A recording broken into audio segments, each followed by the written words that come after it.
Hello, everyone. I am Fyruz Khan, and today I'm back with a brand new class. I'm back with Business Studies Cambridge A2. So, there we go. Today we have a very fine lesson designed for you.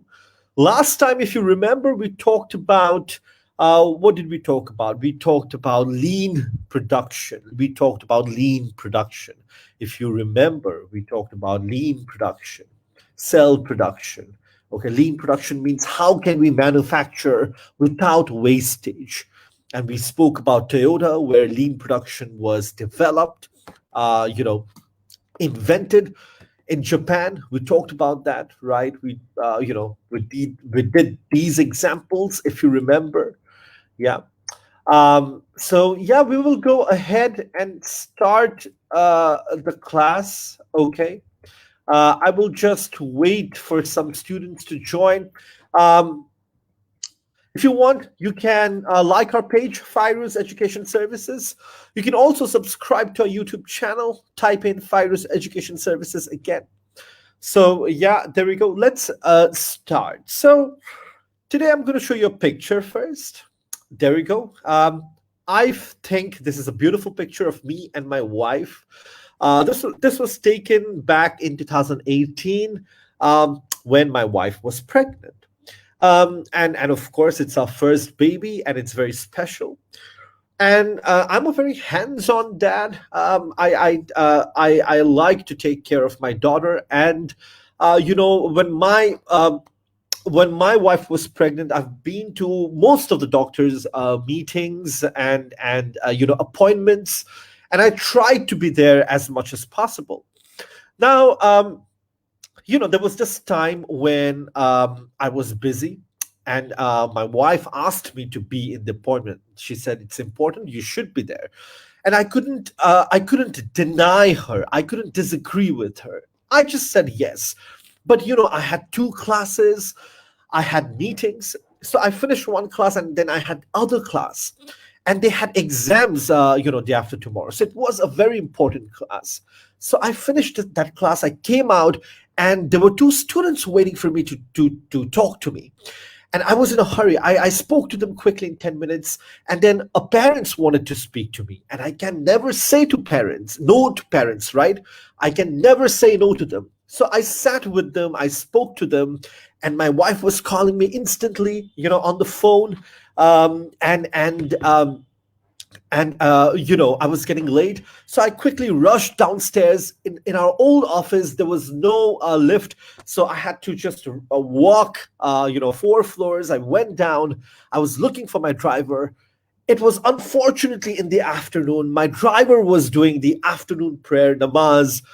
And I drove myself to the hospital, and I quickly swirled through the traffic, swirled through the road, and I reached the hospital. My wife was calling me on the phone continuously as I was driving, but then I reached on time. When I entered the door, my wife said, "You're just in time." So I was there right in time. I was there just in time. I sat on the chair, and the doctor said, "Congratulations, it's a girl." And I always wanted a girl. I don't know why. I always wanted a girl. So I was just in time to hear such a good news, right? So there we go. So it's a very personal, it's a very emotional story that I shared with you. And even in business, you have something called just in time. Okay, I'll tell you what is just in time and how it works. Let's say you have a white shirt, and let's say you have a black shirt. Okay, let's say you have a store, a clothing store. You have a white shirt and you have a black shirt, white t-shirt. So let's say the stocks of white t-shirt is 60. How many units do we have? 60. Okay, how many have you sold? 20. Not so much. How many is left? How much is left? 40. So that's a lot of stocks left. So will you manufacture more of this white t-shirts? I would say no, because you already have 40 left. So we will wait for the stocks to come down, and then we can make it, and then we can order it. Okay? But in case of this example, black shirt is very popular, right? For example, say I'm wearing a black t-shirt. So it is quite popular. So let's say we have in that store, we have 70 of these black t-shirt. How many have we sold? We've sold 65, considerably more than the white t-shirt. Okay? And how much is left if you minus? It's 5. So you would order this because you just have 5 left and you know that this is a best-selling product. Okay, so you will order black t-shirt, or you will order the raw materials that is required to make the black shirt if you are a garments, because you want to make this because this is a best-selling product. You need this because the stock is low. The stock is low. It's coming down. Okay, so you want to have more of the stock and less of the stock because we already have 40 of them and we need more of these. Okay, so there you go. So ordering the stocks when you need them is just in time. Ordering the stocks when you need them is just in time. Stocks can be anything, guys. It can be a button, it can be a collar, it can be the material, it can be a machinery equipment, it can be a parts, a spare part, it can be a bolt, it can be anything. It can be a plastic. Okay, so this is how JIT works. You order when you need them, just in time. Right? Let's go ahead. So, just in time inventory control method again came from Toyota. They were the ones who invented this technique. Okay, and it avoids holding inventories. Now I have already 40 of them. I will not order more 30 of white t-shirt, because if I order 30 white t-shirt, it can be a waste because I already have 40 of them in the stock. So I will wait for it to come down and then I will order. So it avoid holding stocks or inventories. Stocks and inventories, same thing. And you will order as you need them. Okay, so that is just in time inventory control. You avoid holding inventories. That's the key word. Avoid holding inventories, and by requiring supply to arrive just as they needed. In that way, you don't waste money. You save time. You don't waste money. So this is not a good selling product. So you will not order more. So you are saving money for the company. And it's a great breakthrough in the manufacturing industry. Okay, in this way, you could save, or companies now can save millions and billions of dollars, right? So if you see, I have a diagram which compares the two systems. This is the mass production, the usual, the old system, where when you go from one process to the other process and you have buffer stocks.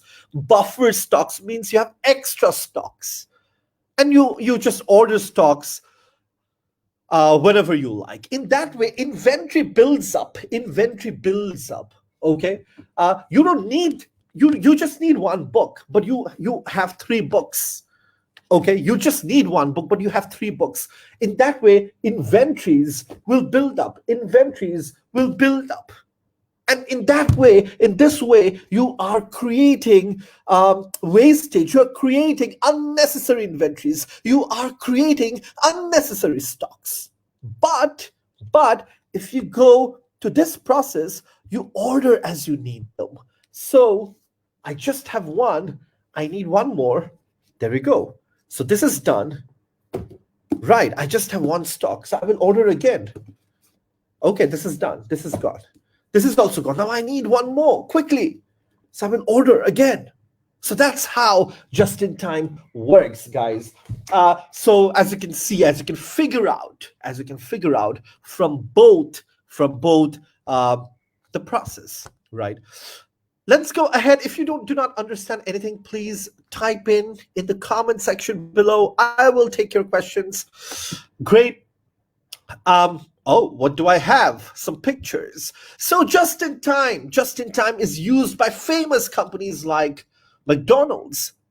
Why McDonald's? Because McDonald's have hundreds of branches. If they just pile up stocks, just think about the cost that they're going to accumulate. So they go for just in time. So if they need buns, they will order buns. If they need ice cream, they will order ice cream. If chicken fries, if fried chicken is the best selling product, they will make more of fried chicken. Okay, and McDonald's is one of the key users of just in time, key promoters of just in time, key believers of just in time. Okay, we also have Toyota because, of course, just in time was invented in Toyota, and of course they will use it, and they still use it, and this is why they can manufacture cars at such a low cost, high quality. Here in just in time, I would say it's more related with cost because you don't have unnecessary inventories, and this is why Toyota and McDonald's. The common thing that you can see in Toyota and McDonald's is they produce low cost goods and products to the customers. So here you go. There you go. So Toyota will avoid having inventories, and they will build low cost, affordable cars for the mass people, for common people, for the middle class, right? And even my father had a Toyota Corolla. Everyone had a Toyota Corolla X or Toyota Corolla G, right? Back 10, 15 years back. Right, and I know that these cars are good. We still have them. It still works. And then, of course, this company Apple uses just in time. They don't make. I know they're expensive, but they don't make extra products. Okay, if the order is good, if the demand is high, then only they will make it. If the demand is not high, they will not make it. Even Zara, the clothing brand Zara uses just in time. Okay, so there you go. There you go. Three companies that are key believers of just in time are McDonald's, Toyota, and Apple. Right? Okay, there we go. Just in time mostly stock avoids building stocks or building inventories. In that way, you can make low cost products, affordable products. Okay? Right. Let's go ahead. What do we have? Excellent. So this is my laptop. This is my laptop that I have here. These are real pictures. This is my hand and this is my study table. So my laptop recently, it fell down. Unfortunately, it fell down and I have a very bad dent here. You can see. And I'm quite deeply saddened and I regret doing that. It was my mistake. I didn't see it and it just completely went off my table and it flew and it dropped in the ground and we had a dent. Now I can do two things. I can either fix the dent right now, save time. Okay, a stitch in time saves nine. Right? I can do it right now, or I can wait. I can wait and I can wait to fall it completely apart when it comes out totally, and then I can fix it. Now what happens is if I fix it right now, I'm going to save time, I'm going to save money, I'm going to save extra damage. Okay, I am trying to what I'm doing is I'm trying to fix it continuously. If something happens, I will fix it continuously. But if I wait for another 3 4 months, there is a possibility that this dent can expand and it can create bigger damage, and probably it may be more expensive to fix it. Okay, so what I will do is there is an I reseller store here somewhere near my house. I will go and I will ask them to fix it. I've spoken to them. They said yes, they would be they will be able to help me. So Continuous improvement, Kaizen approach. Again, Japanese invented it. It is known as continuous improvement. You have two options: to fix it right now or do it later. If you do it later, then there may be bigger problems. You may have to spend a lot of money. You may not get time. You may have a lot of workers. It may be crowded. So Japanese, Toyota, and a lot of Japanese companies, and a lot of companies nowadays, most of the majority of the companies uses Kaizen theory, which is continuous improvement. You improve as you go, as you're making the product, as you're building the company. Okay, if you feel that this production line needs improvement, you do it right now with all the workers. So all the workers contribute, operates. They never give up and continually improve instead of waiting for a bigger problem to happen. If you think that you can make it better, you make it better. For example, every class that I teach, I have these slides in front of you. Every class, these slides are updated. My students will know. Okay, I read through the slides. If I see something is inappropriate, if something is wrong, or if I can add something to make it more spicy, to make it more adventurous, I do it every time. So when I do it every time, that's a continuous improvement. That is Kaizen approach. Okay. Yeah, and see, this is the traditional approach. You fix it, you wait, again you wait for a problem to occur, you fix it, you wait for a problem to occur, fix it, and then it goes on. So this is known as one-off improvement. Okay, but Kaizen is continuously you go on, whether you have a problem or not. If you feel that this device can be made better, you make it better. Okay, so it's a continuous improvement. Okay, you're not looking for one-off improvements. You build the products. I will show you a legendary example. Okay, now when we had phones, let's say 15-20 years back, আমাদের এত phone বের হতো না, right? প্রত্যেক বছর phone বের হতো না, 2 বছর পর, after every 2 years, after every 3 years, after every 4 years, let's say. But nowadays, every 6 months or every 1 year, we have a new model. A lot of them criticize, oh, it's the same phone. It's the same old, boring phone that we have. But it's not actually. I will show it to you. I will prove it to you. Okay? I hope you can hear me properly. I hope you can see me. I hope my camera is not getting stuck because we're having a great lesson out here. If it is, please do let me know. Comment, right? Comment. Just let me check our Facebook if we have any requests, if we have any comments, anything. No, we're doing great. We're doing great. So, I have a legendary example. Think about the first iPhone that came out in 2007. Okay, an iPhone actually created a standard of launching phones every year with a certain feature, with improving it in the Western world, of course. So 2007, and remember, Apple is a great follower of Japanese culture and tradition. Apple, Steve Jobs, who was the co-founder of Apple, was a great believer of the Zen culture and of the Japanese culture. He was a great fan of Sony company. So in 2007, when this phone came out, it was just a phone. Okay, it was a great leap. You have a front screen, and the way you use it is completely different. But you didn't have App Store back then. App Store was launched the next year. The same phone, everything is the same. It was called 3G. It had 3G internet connection and App Store. Everybody thought, oh, it's the same phone. It looks the same phone. But now when you think it, 3G and App Store, it's a massive, massive step ahead. Okay. Then 2009, they launched the phone again, and I think they launched it with a different color or something. Okay, and then 2010, The interface is the same, but the design is different. 2011, again, the Siri was launched. I remember I had this phone.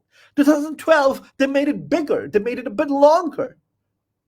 Okay, and they had continuous improvement on the system, on cameras, on other stuff, on how the fast phone is.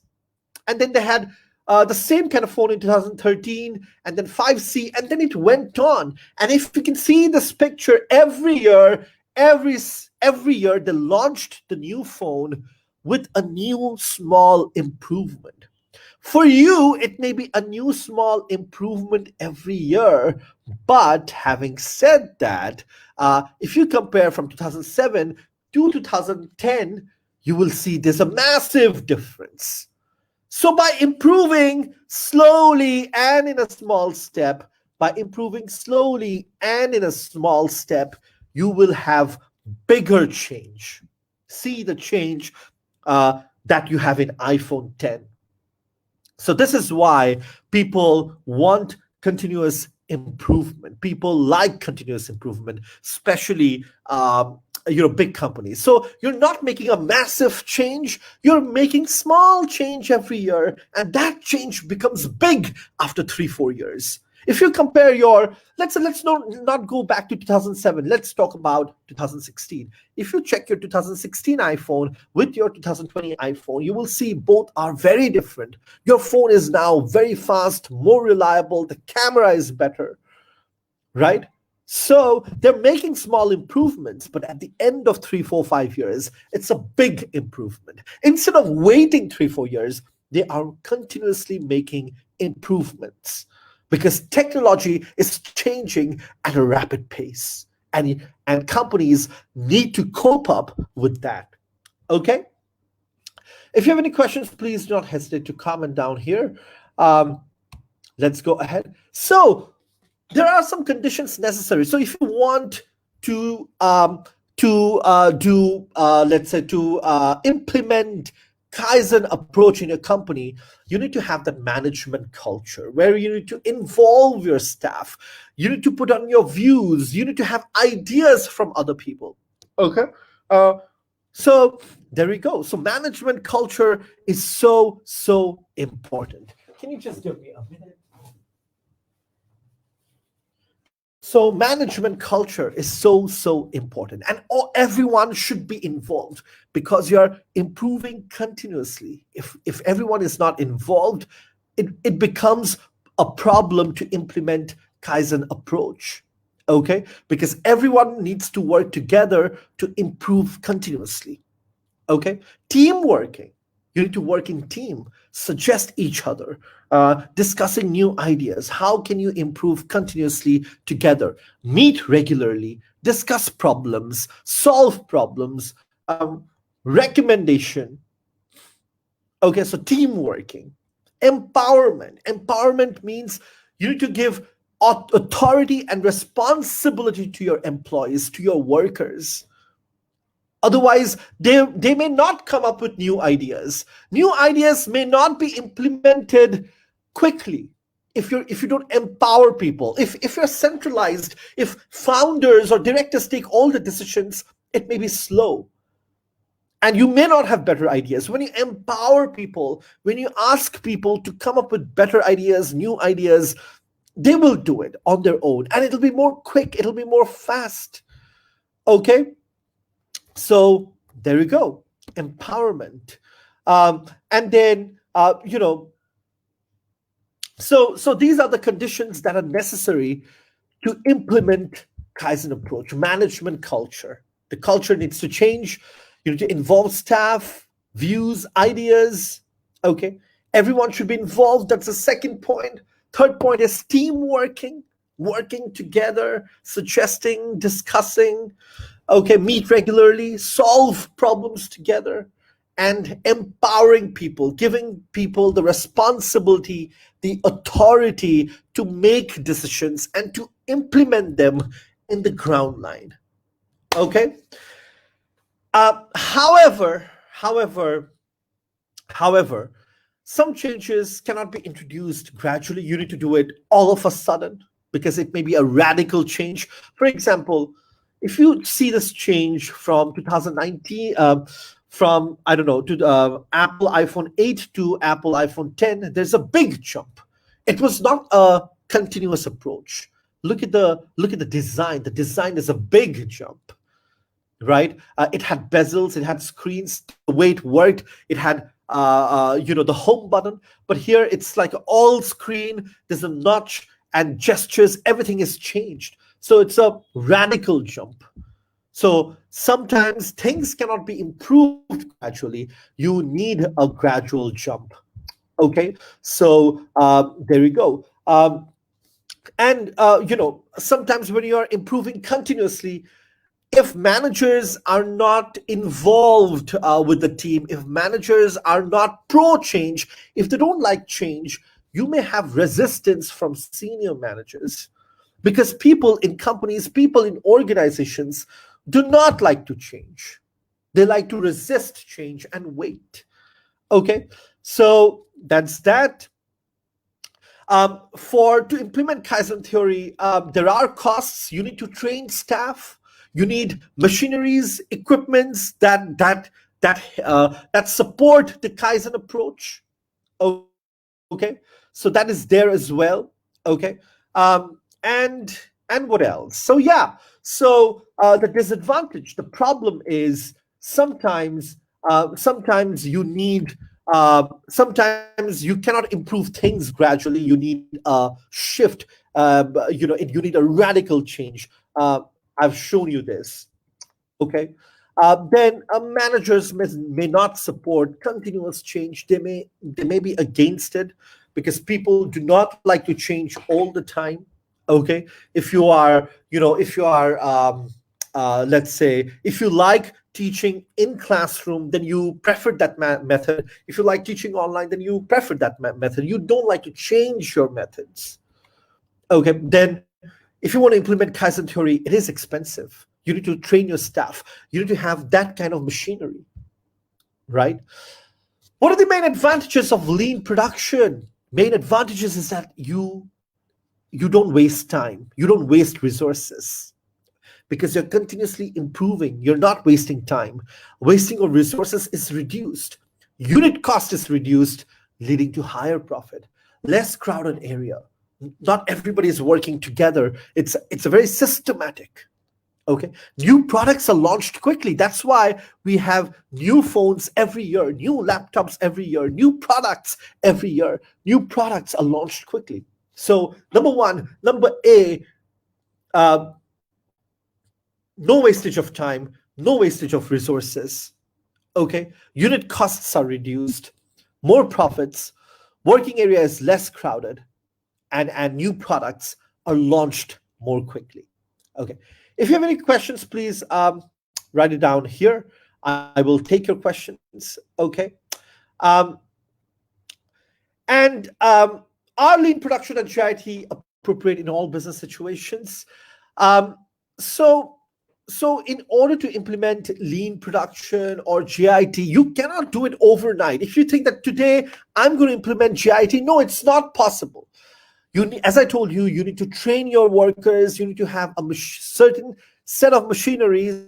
You need to have certain kind of employees, and you need to have money as well. You need to have financial conditions, and then only you can implement GIT or lean productions. You cannot do it overnight. Again, it can be difficult for small businesses to implement GIT or lean production, because they're small, they have less resources, they can hire less experienced managers. Okay, but for big companies, they can do it very easily and very quickly. Okay, and for example, for lean production or for GIT, you need advanced machineries, and that is expensive. So that is a problem. It doesn't come cheaply. Right? Training staff doesn't come cheaply. So think about it. Okay. Yeah. So businesses sometimes, lean production is not suitable when businesses have real difficulty in understanding the stock level. Now, if you can demand the stocks, then you cannot implement JIT or lean production, because JIT is, as we know, you order as you need it. So I will order this t-shirt when I need it. Let's say I just have one t-shirt. Now I need 10 more t-shirts because I have customers waiting. So if you can't forecast the demand, if you don't know that this t-shirt is a best-selling product, then it's a big problem. So as a business, you should be able to forecast the demand. Okay, so if you have real difficulty in forecasting demand, don't do it. New businesses, new entrepreneurs like me have difficulty in forecasting demands. So if you feel that you cannot forecast demand, don't go for GIT. Don't go for lean production, right? Production processes are quite expensive. Bar ekta jinish kine, ekta jinish kora, it's not possible all the time, especially in terms of steel factory. You cannot do that. So it may be expensive in some sectors, in some businesses, and you want to avoid that. Okay, businesses depend on customer service. Let's say I want this book. I want this book, but this book does not have stocks. Let's say you did not keep stocks because you are maintaining GIT and lean production. I will be unhappy. Customer service, there's no customer service. So you will lose me as a customer. So I will go to some other store to buy this book. So you have to be careful, okay? And again, the cost of technology, training staff, retraining staff is much expensive, okay? And then when you rely on lean production, GIT, there will be job losses because you're not producing five or six books at a time. You're waiting for demand, you see the demand, and then you implement it. Then you make new products. So you don't need a lot of workers. You don't need a lot of space. But however, a business that has problems, if you get rid of people, if you implement GIT, you will be in a bigger problem. Okay? So there you go. Excellent chapter. We had an excellent time today, 32 minutes. We finished it under 35 minutes, which is great. There we go. So today we spoke about a lot of things, actually. So we spoke about GIT and we spoke about Kaizen theory. GIT means ordering stocks as you need, avoid stock control, and Kaizen theory means continuous management, continuous improvement, and we spoke about it. Okay, what are the conditions necessary? What are the advantages? And what are the disadvantages? If you have any questions, please comment in the comment section. I'll take your questions. Do not hesitate to like our page on Facebook, Fyruz Education Services. Do not hesitate to subscribe our channel, Fyruz Education Services. Thank you very much. I will see you in the next class. Bye-bye.